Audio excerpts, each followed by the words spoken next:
Psiquiatría y vida espiritual.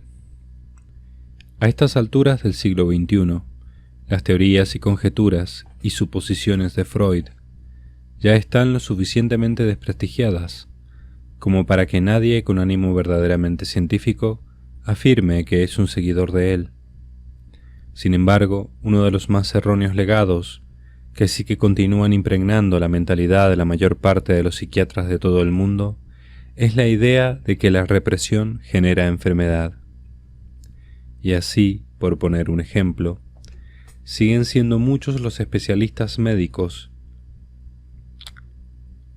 que como medida, entre comillas, higiénica, aconsejan a sus pacientes, entre comillas, desinhibirse y practicar una, entre comillas, vida sexual sana, entendida esta como una vida sexual carente de regulación por parte de la religión.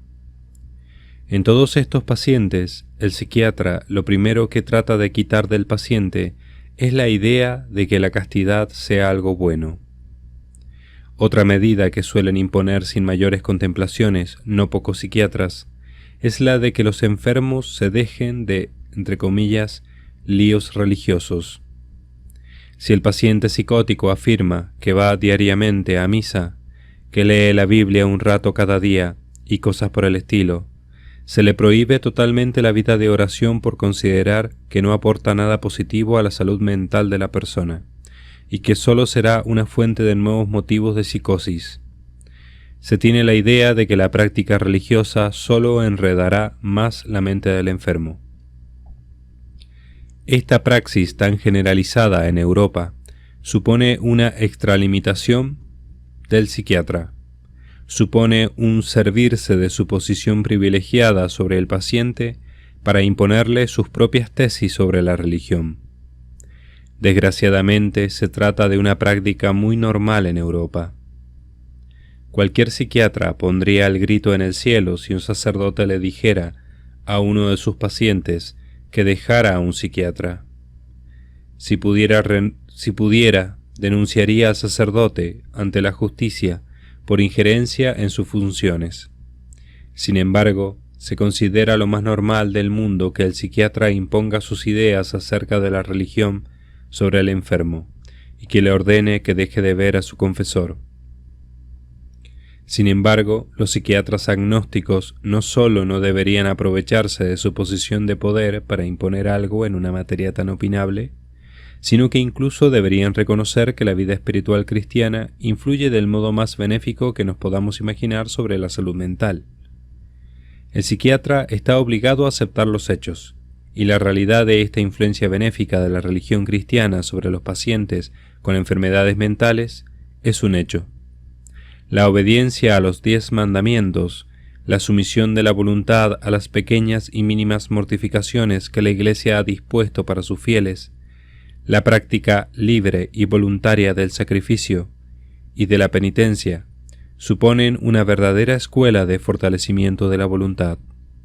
La voluntad se fortalece, se acostumbra a sobreponerse sobre los movimientos desordenados que subyacen en todo ser humano. Esas pasiones desordenadas, abandonadas a sí mismas, sin una voluntad que las controle, serían la semilla de pulsiones que podrían arrastrar a la psique a verdaderas patologías que con el tiempo se vuelven incontrolables. En el estado en el que muchos enfermos llegan al despacho del psiquiatra, esas pulsiones sí que son fuerzas ya ingobernables para el sujeto que las padece. Esa es la razón de que el que la sufre pida ayuda al médico, la imposibilidad de un dominio. Pero al principio, años antes, en la mayor parte de los casos, esas mismas pulsiones habían sido tendencias controlables a través del consejo del sacerdote y de la acción de la gracia en el sacramento del perdón. Todos los sacerdotes que ejercemos el sagrado ministerio de la confesión sabemos que hay penitentes que si durante años y años no hicieran continuos actos de arrepentimiento, si no estuviera la voluntad de ellos conteniendo día tras día esas bajas inclinaciones, si se abandonaran a esos instintos, esas pasiones se transformarían en fuerzas destructoras de la persona en la que radican.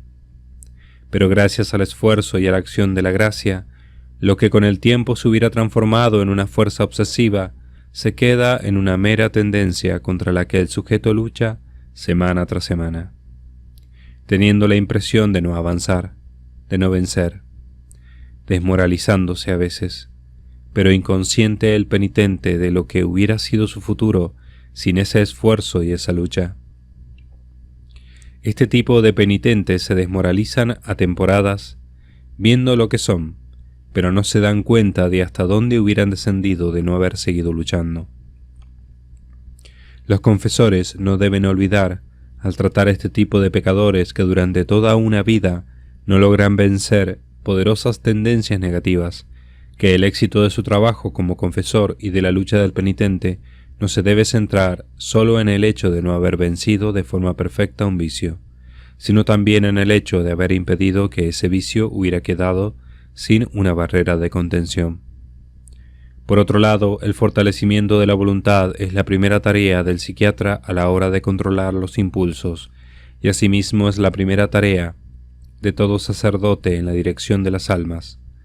La práctica de la penitencia corporal, ayunos, privaciones de ciertos alimentos, cilicios, disciplinas, pequeños sacrificios ofrecidos a Dios, supone el triunfo de la voluntad sobre las partes rebeldes de nuestra psique.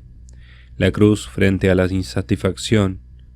La cruz es la medicina que cura la no resignación.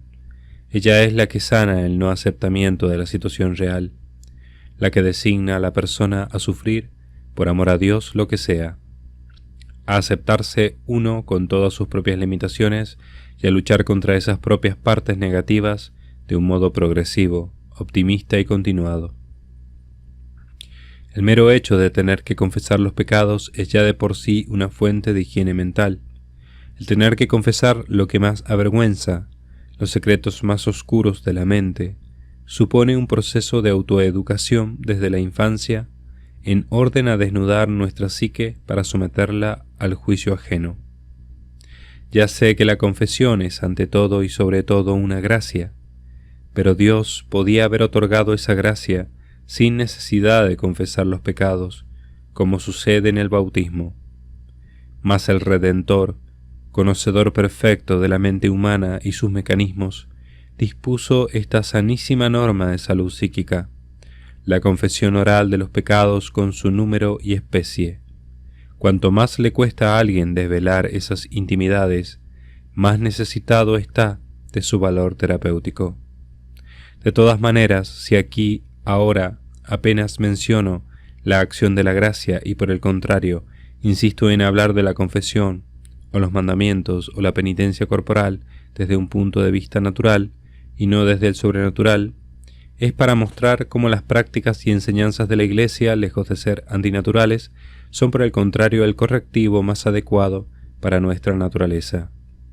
Pero como ya he dicho, además, está el aspecto de la gracia, mucho más importante, aunque no sean estas líneas el lugar más adecuado para tratar esa cuestión. De todas maneras, sí que no puedo dejar de mencionar que para los creyentes, la oración y los sacramentos son fuente invisible, diaria y poderosa de corrección de esos aspectos de nuestra naturaleza mental que se pudieran desviar. Y entre todos los medios con los que cuenta la Iglesia, sin duda, la comunión diaria, la recepción del cuerpo de Cristo, es la medicina más grande que existe para la salud mental de cualquier persona. Sea cual sea su enfermedad, si el contacto de Jesús sanaba a todo tipo de enfermos, también estos enfermos, los mentales, deben acercarse a Jesús en busca de la salud de su mente. Y eso, aunque la enfermedad tuviera un origen meramente orgánico, pues Jesús es médico de toda enfermedad. Nuestro Redentor sigue sanando todo tipo de patologías, pero lo dicho sobre lo beneficioso de los medios de santificación cristiana y el hecho de que Él sane, no significa que siempre el origen de la enfermedad esté en lo espiritual. El afirmar que la vida cristiana es beneficiosa para los enfermos mentales, el afirmar que no pocas enfermedades mentales tienen su origen en un desorden espiritual, no significa que todas las enfermedades tengan su origen en el hecho de haberse abandonado a una vida de pecado. Afirmar lo uno no significa lo otro. Aun así, los remedios espirituales cristianos, sacramentos, oración, buenas obras, no solo nos merecen premio para la vida eterna, sino que además constituyen una medicina para la mente, lo cual no significa que esos remedios espirituales curen todo, ni mucho menos, ni que sustituyan a la psiquiatría, ni que las patologías psiquiátricas tengan su origen siempre en el pecado o en el debilitamiento de la voluntad. Como ya hemos dicho, no es eso lo que se ha afirmado aquí. A veces una afirmación es cierta, pero su reverso no lo es. Si es cierto que los sacramentos y los mandamientos de la ley de Dios son fuente de salud, no es cierto que todo se cure con ellos. Si es cierto que el fortalecimiento de la voluntad es beneficioso para la psique, no es cierto que la debilidad de la voluntad sea la causa de todas las patologías psiquiátricas, por supuesto. Uno es el campo de la enfermedad y otro el campo de la virtud. El santo puede volverse loco, el pecador, psíquicamente, puede estar sano como una manzana. Psiquiátricamente hablando, son campos distintos y diversos, aunque tampoco están incomunicados, sino por el contrario, muy interconexionados. Pulsión y represión. A pesar de lo que afirma una buena parte de los psiquiatras, la represión de las pasiones no es fuente de desequilibrio, sino el medio por el que se fortalece la voluntad. La voluntad, como un músculo, debe ser robustecida y consolidada a través de repetición de actos. Las pasiones, cualquiera de ellas, y muy especialmente la pasión sexual, sin control, se transforman en fuente creciente de insatisfacción. La insatisfacción no nace de la represión, sino de la pasión no controlada.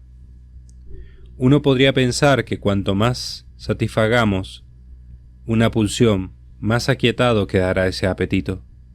Pues no, todo lo contrario. Cuanto más exacerbado e incontrolado sea un impulso, mayor será la insatisfacción, con independencia de que ese impulso obtenga más o menos veces la consecución del objeto deseado. La obtención del objeto será indiferente ciertamente, aunque parezca una paradoja. Cuanta mayor es la pasión, mayor es la insatisfacción. Por ejemplo, cuantas más medidas de seguridad toma un paciente con pánico a las arañas, más miedo siente a ellas. La insatisfacción de haber logrado una seguridad aceptable está en relación directa y proporcional a las medidas que tome. Cuantos más medios disponga, prepare e ingenie para protegerse de las arañas, más insatisfecho estará de su seguridad. Cuanto más ceda a esa pulsión, más aumentará esa insatisfacción. Por aumentar otro campo mucho más común en el mundo psiquiátrico, el más insatisfecho sexualmente, paradójicamente, será no el célibe, sino el ninfómano. Este mismo mecanismo de la psique se puede trasladar a todo tipo de pulsiones, desde el desaforado impulso de proteger a un hijo en una madre que padezca el síndrome de Munchausen por poderes, al impulso de huir de determinados espacios en la agorafobia o al impulso de satisfacer las fantasías sexuales de dominación. El mecanismo de insatisfacción creciente no nace de la represión de ese impulso, sino de la debilidad creciente de la voluntad ante esa pulsión que cada vez se descontrola más, pues la aparentemente más inofensiva pasión, miedo o impulso es una semilla de desequilibrio sin una voluntad que la controle.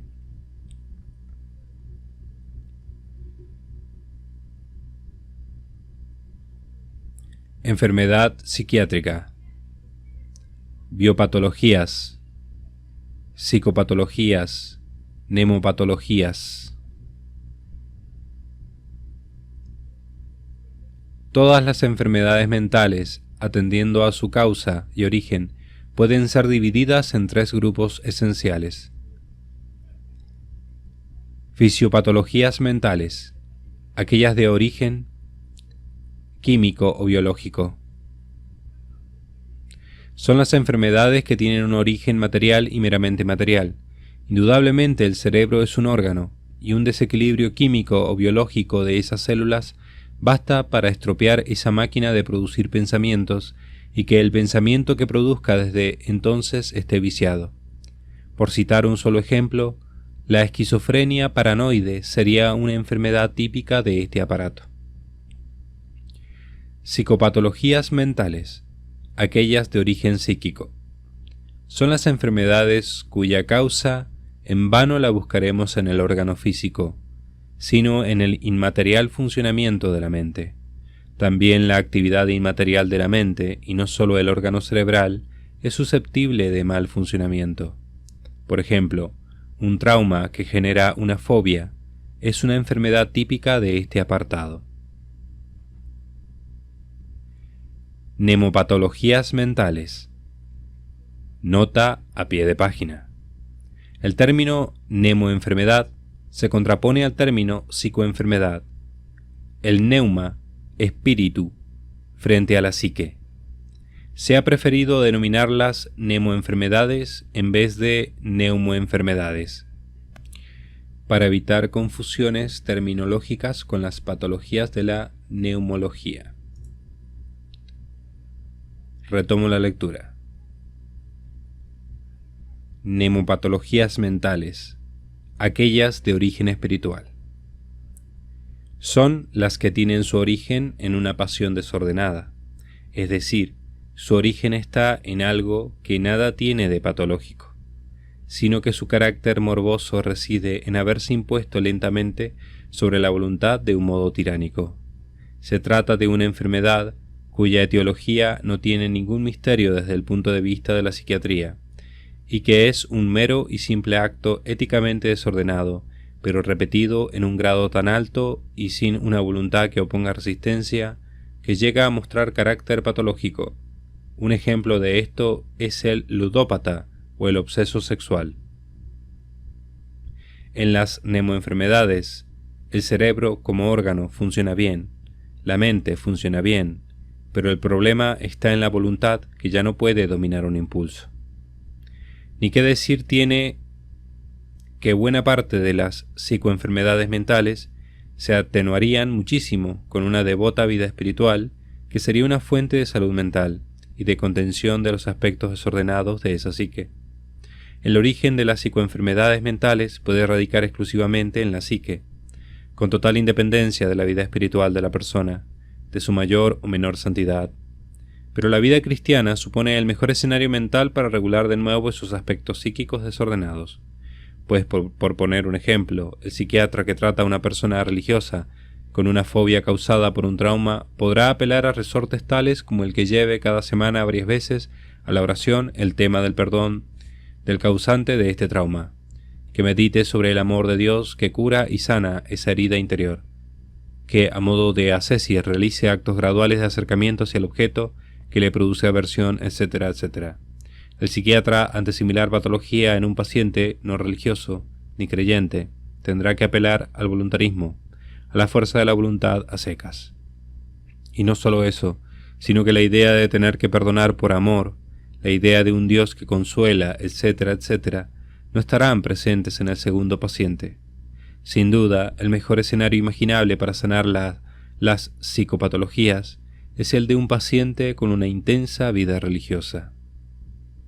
Incluso las personas que padecen una biopatología mental sobrellevarían con mucha más paz y resignación esa cruz si fueran personas fervientemente religiosas. Por ejemplo, un paranoico, aun delirando, podrá recurrir al apoyo de un Dios Padre que le protege frente al enemigo que está conspirando. Incluso el esquizofrénico frente a la imagen alucinatoria de una serpiente suelta en su casa podrá recurrir a la idea confortadora de una plegaria a la Virgen María que le protegerá. Esos resortes internos de apoyo faltan en el no creyente. Las mnemopatologías mentales tienen su origen y causa inicial en un campo meramente espiritual, en un vicio por hablar claro.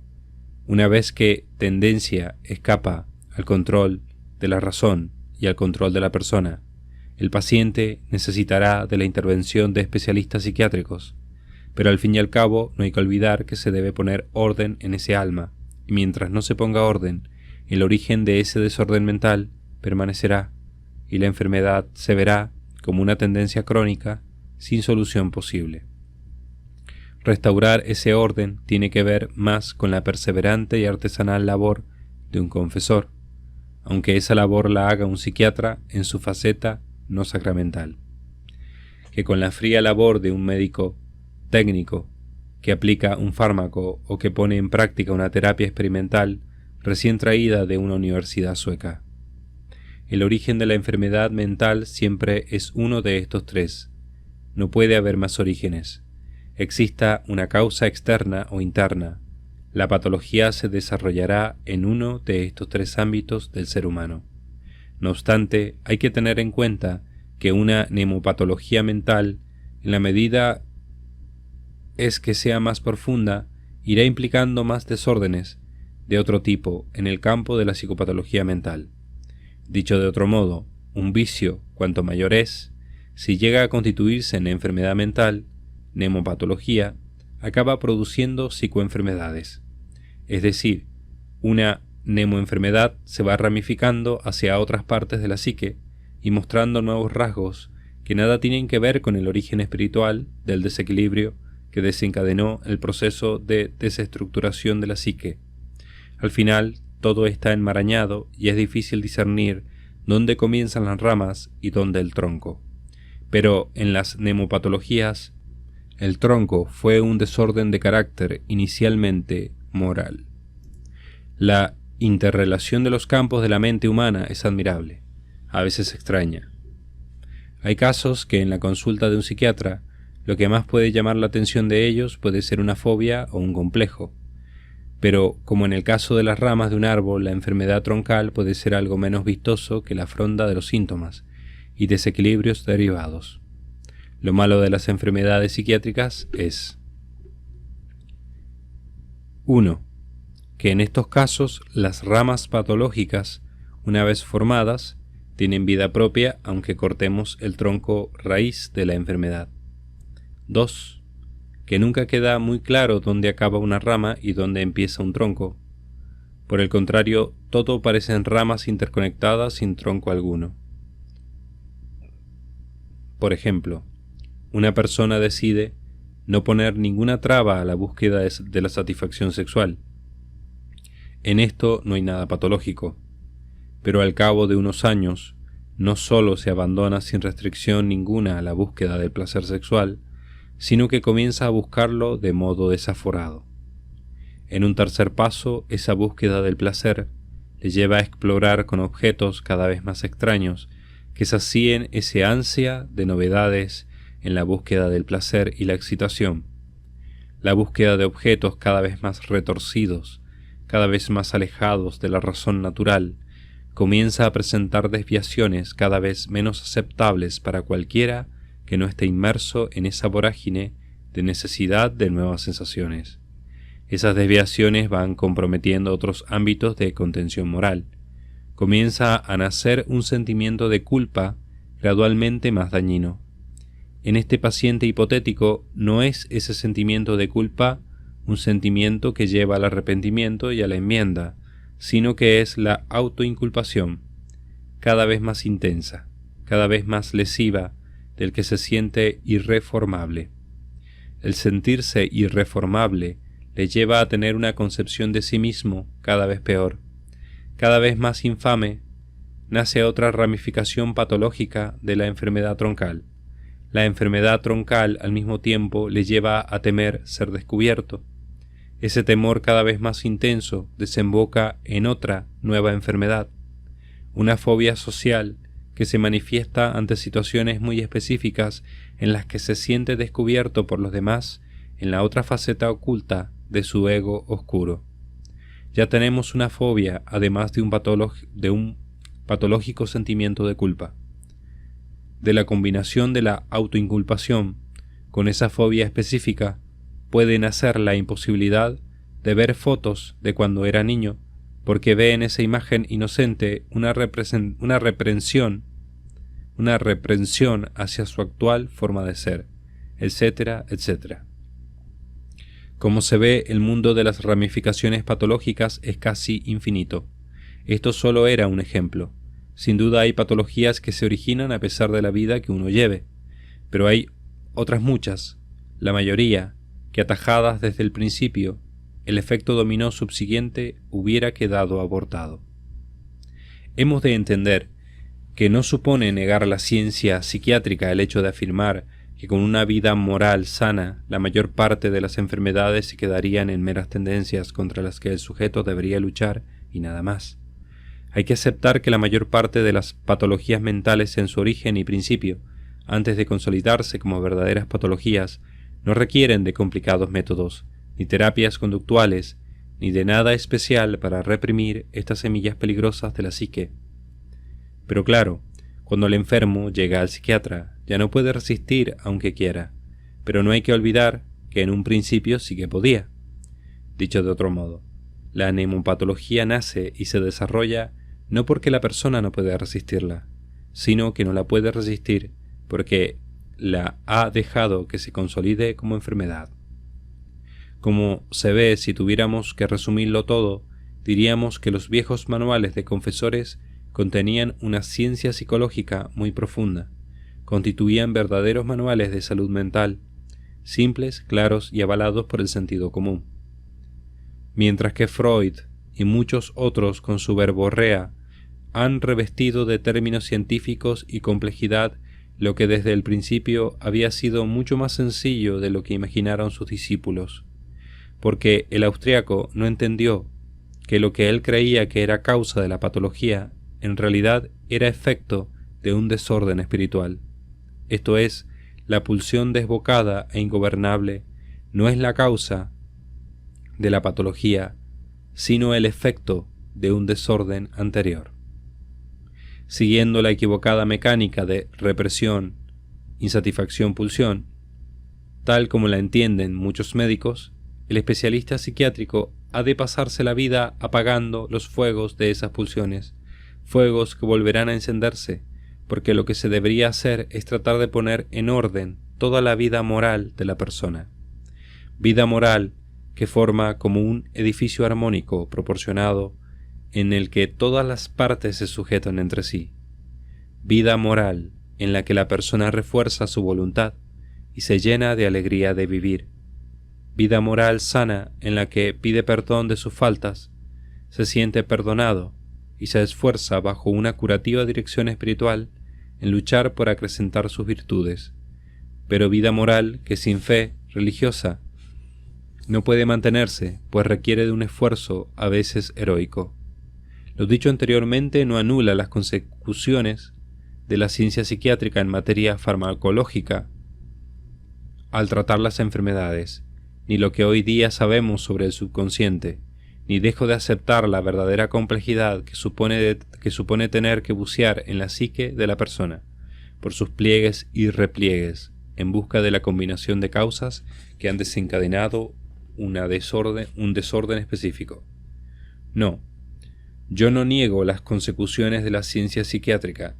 Lo único que digo es que esas consecuciones, esos esquemas, deben encajarse dentro de este otro esquema.